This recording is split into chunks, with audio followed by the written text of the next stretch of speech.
Hi guys. So I'm just coming out from seeing a client who is a very interesting situation. This client is partially paralyzed on their left side, and on their right side they have their leg which tends to be bent. It tends to be sort of locked in flexion. Now, when they go to the shower, they experience pain because the staff trying to shower them have trouble with that leg. They can't extend it without it causing the client pain. So one of the things that I'm doing is working on helping this client just extend that leg very gently. We go ahead and we flex and then we extend. And I'll give that client a little bit of massage around the ligament attachment points and tendon attachment points around the knee, where it gets sore as they extend that leg. And we've succeeded in greatly increasing the client's ability to extend that leg over the past couple months.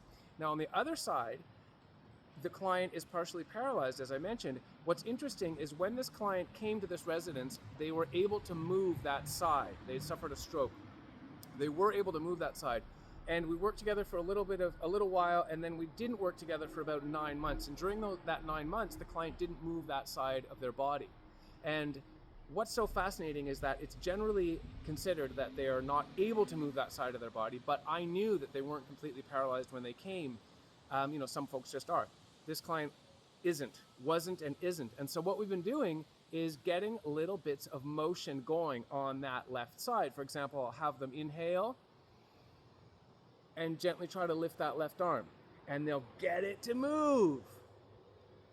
Exhale down. So we'll do maybe 5 repetitions of that. Then we'll go to the leg and we'll do the same kind of thing. And I'll just have them dorsiflex their foot. So just pull their foot up, sort of inhale and try to pull their toes back towards them.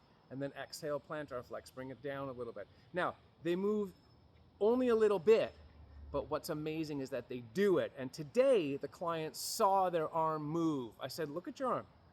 And they saw their arm move. So this is an example of some of the things I do with clients with very limited mobility that are still super, super enriching to them for their quality of life, their comfort in their activities of daily living as they're getting showered and this kind of thing. And of course, their overall enrichment for not only their mobility and comfort, but also their quality of life, to be able to move, to be able to breathe, to be able to get some attention on their body, to be able to increase circulation with even small movements that we're doing. So there's a really big package as a kinesiologist that I love to provide for my clients with limited mobility, and this is an example of one of them.